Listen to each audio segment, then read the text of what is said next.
Mesdames, Messieurs, peuple congolais, le président français Emmanuel Macron est à Dakar, au Sénégal, et quand à Brazzaville, au Congo-Brazzaville.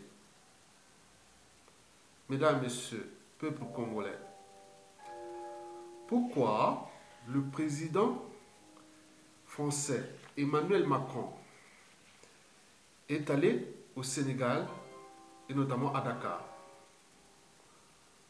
pour rencontrer son homologue Macky Sall? Premièrement, c'est parce que le Sénégal est une démocratie francophone.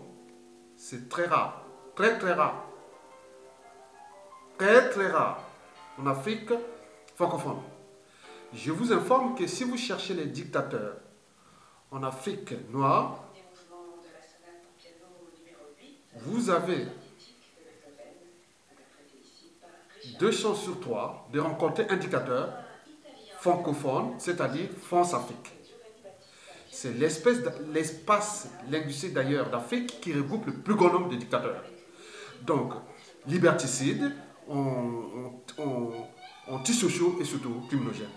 Et si le Sénégal, oui, c'est un exemple de démocratie, un cas d'école de la démocratie pour nous, une référence pour la démocratie en Afrique, et francophone. Hein? Oui, en Afrique francophone, on trouve rarement de démocratie. Et le Sénégal fait partie des démocraties. L'exemple même que la France-Afrique montre aux yeux du monde que le Sénégal est une démocratie. Eh bien oui. Donc, là, c'est tout à fait légal. Donc, le Sénégal est une démocratie. Et le président Macky Sall, d'ailleurs, du Sénégal, est légal et légitime. C'est-à-dire, c'est un président de droit, à la différence des présidents de fait ou autoproclamés, genre putschistes.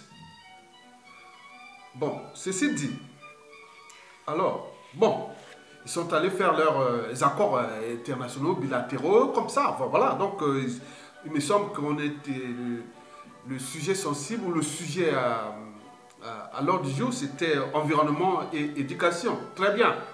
Bon, on parle des accords, très bien. Bon, ça c'est les affaires entre la France et le Sénégal. Je vais revenir sur le Congo-Brazzaville. Mesdames, Messieurs, peuple congolais, le président français Emmanuel Macron est à Dakar, au Sénégal, et comme au Congo-Brazzaville. Vous savez déjà que pour un président français et qui ne va pas à Brazzaville, c'est pas bon signe, c'est pas des bons signes. Parce que le Sénégal fut la capitale de l'Afrique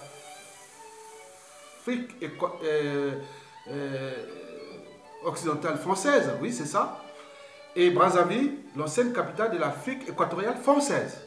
Donc pour tout président français qui ne va pas à Brazzaville, donc c'est pas bon signe. Pour nous, on dit que la France-Afrique va mal. La France-Afrique va mal.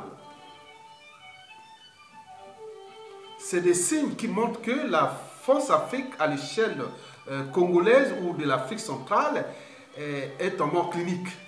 C'est-à-dire, d'ailleurs, suyé. Et voilà, un président français ne peut plus aller à Brazzaville parce qu'il a honte. Parce que Donald Trump, tous les grands du monde, ne peuvent pas aller dans un pays où il y a ce monsieur-là qui est là-bas. Mesdames, messieurs, oui, il ne peut pas aller à Brazzaville. Pourquoi? Parce que d'abord, Sassou Nguesso est à la tête du Congo-Brazzaville. Le pays qu'il contrôle depuis presque 50 ans. Eh bien oui. Il est venu au pouvoir par un coup d'état politique en 1979. Il a été éjecté en 1992 avec un coup de main, un coup de pouce de Mitterrand et aussi de George Bush, père, dans les années 91-92. Après, il est revenu en force, militairement, avec l'aide de la France-Afrique Chirac. Il a remis au pouvoir en 1997 dans un coup d'état sanglant, il y a eu des morts. On parle de 400 000 morts. Et aujourd'hui, il est toujours là. Et le pays tout entier est déclassé, déshumanisé, décivilisé, en mort clinique, le peuple aux arrêts et le terrorisme d'État règne en maître, l'épuration ethnique et tout est sur sujet. Et le président français va aller voir ce monsieur, je sors de ce personnage. Et qui, je vous dis que déjà au niveau de la diaspora, et aussi des diasporas congolaises, où à l'intérieur, il y a des Macron puissance combien? Il y en a plein de Macron. Mais Macron, dans son âme et conscience, s'est dit non, moi, il y a des jeunes de ce pays, de Congo-Brazzaville, qui rêvent aussi d'être comme moi. Et qui ont même des idées, des projets. Mais il ne peut pas passer à cause de ce monsieur qui a été placé là, pour soi-disant représenter les intérêts de France Afrique et compagnie. Et voilà le résultat. Donc la France, tous les présidents, ont maintenant honte d'aller le voir là-bas. Sauf ceux qui n'ont pas d'âme ni conscience. Oui, c'est comme des ordinateurs sans programme. Ils peuvent aller le voir. Mais quelqu'un qui a une âme et une conscience ne peut pas aller. Parce qu'il y a le repère moral, ni d'éthique en politique qu'on va monter aux yeux de la communauté, de la jeunesse, que ce soit à l'échelle française qu'à l'échelle congolaise et surtout francophone. Allez rencontrer l'ogre de la Lima. Ah mon Dieu, quelle horreur. Bon, donc, Emmanuel Macron ne pourra pas aller à Brazzaville parce que s'il va là-bas, c'est comme aller légaliser un président illégal, illégitime, oui, oui, c'est d'abord un putschiste, mais aussi, bon, ben, aller légaliser, voilà, donc, le Congo a élu un président. Il s'appelle Jean-Marie Michel Mokoko. Il aurait pu faire la transition dans l'apaisement. Parce que la situation politique du Congo est compliquée, n'est pas seulement économique, sociale et autres. Elle est aussi géopolitique, avec des crises à venir, des passifs, des Sassou, avec tout ce qui a foutu le bazar dans le sud Congo. Avec les opérations Mouébara 1, 2, 3, et surtout la guerre de poule.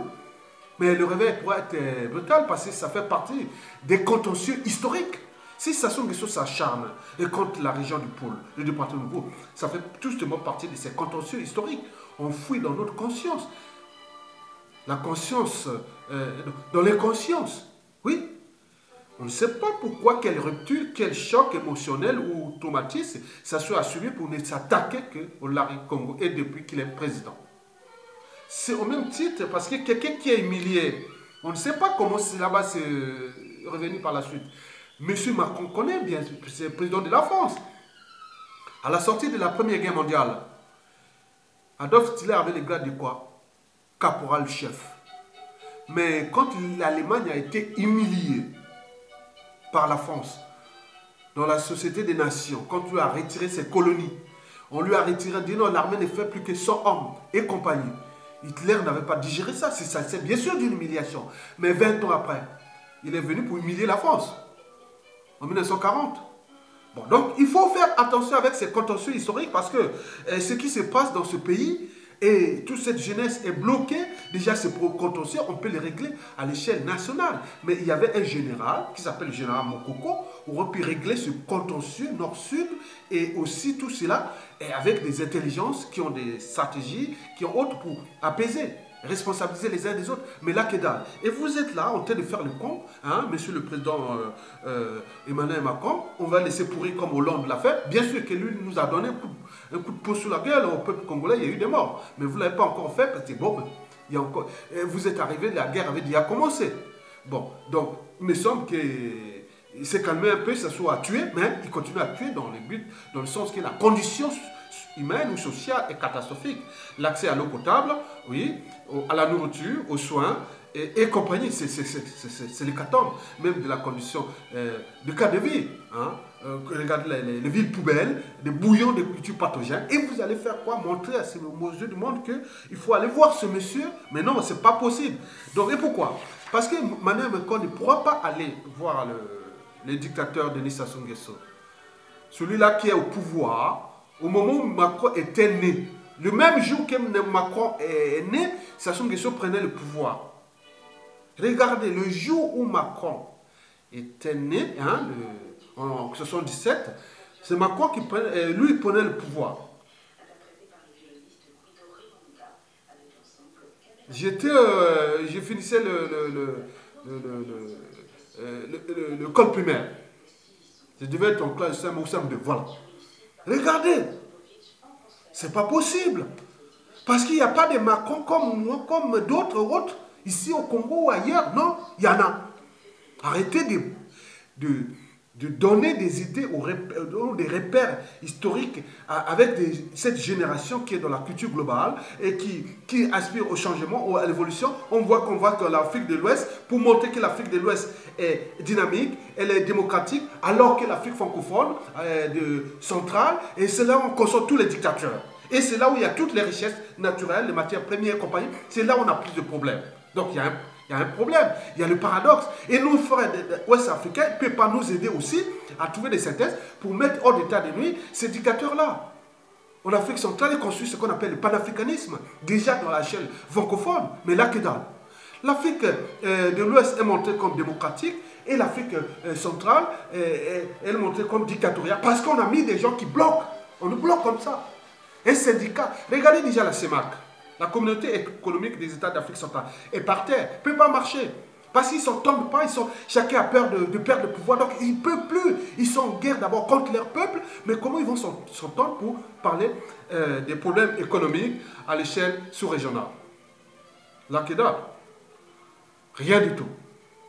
Donc, Macron à Brazzaville serait interprété aux yeux de la conscience congolaise, au niveau de la nouvelle classe politique, la nouvelle génération politique, comme la manière de légaliser le régime de Sassou Nguesso, et ça sera vraiment comme une guerre annoncée contre l'État congolais et le peuple congolais. Oui, je vous rappelle que le général Mokoko est en prison, le président élu, et encore aller montrer qu'on veut voir Sassou Nguesso. Non, tant que Sassou Nguesso sera là, Macron n'ira pas à Brazzaville. S'il va à Brazzaville, c'est au risque de périr des intérêts futurs de la France. Ça, c'est sûr et certain. Qui pourra devenir soit froide, hein, les relations froides ou tumultueuses. Et vous voyez les conséquences. Voilà. Donc, nous sommes dans un monde interdépendant. Nous avons un pays qui s'appelle le Congo. Et demain, on pourra prendre des responsabilités. Parce que c'est ce que le Congo a subi avec ce monsieur. Demain, les gens prendront des responsabilités. Pour être un peu plus attentifs et plus réservés et plus anticipatifs. Parce que ce que ça soit fait, qu'il aurait cru. Mesdames, Messieurs, donc Emmanuel Macron ne pourra pas aller à Brazzaville parce que s'il va à la Brazzaville, ça sera vraiment la guerre annoncée contre l'État congolais, contre le peuple congolais et dans l'espace et le temps. Et deuxièmement, Emmanuel Macron ne pourra pas aller à Brazzaville parce que c'est pour lui aussi dire non, attention, les États ont des intérêts et demain, le Congo pourra dire, ah oui, vous étiez avec ce monsieur. Donc on ne sait jamais. L'indicateur peut tomber à tout instant. Ça, c'est sûr et certain. Mais ce qui est mauvais, c'est que Macron doit dire non. Oui, cette jeunesse congolaise ou africaine a soif de changement. Et l'Afrique francophone doit montrer l'exemple aussi, comme l'Afrique anglophone. Parce qu'on ne peut pas comprendre que dans le bassin du Congo, le bassin le plus riche du continent, hein, au premier rang africain et même au deuxième rang mondial de la biodiversité faunistique et floristique.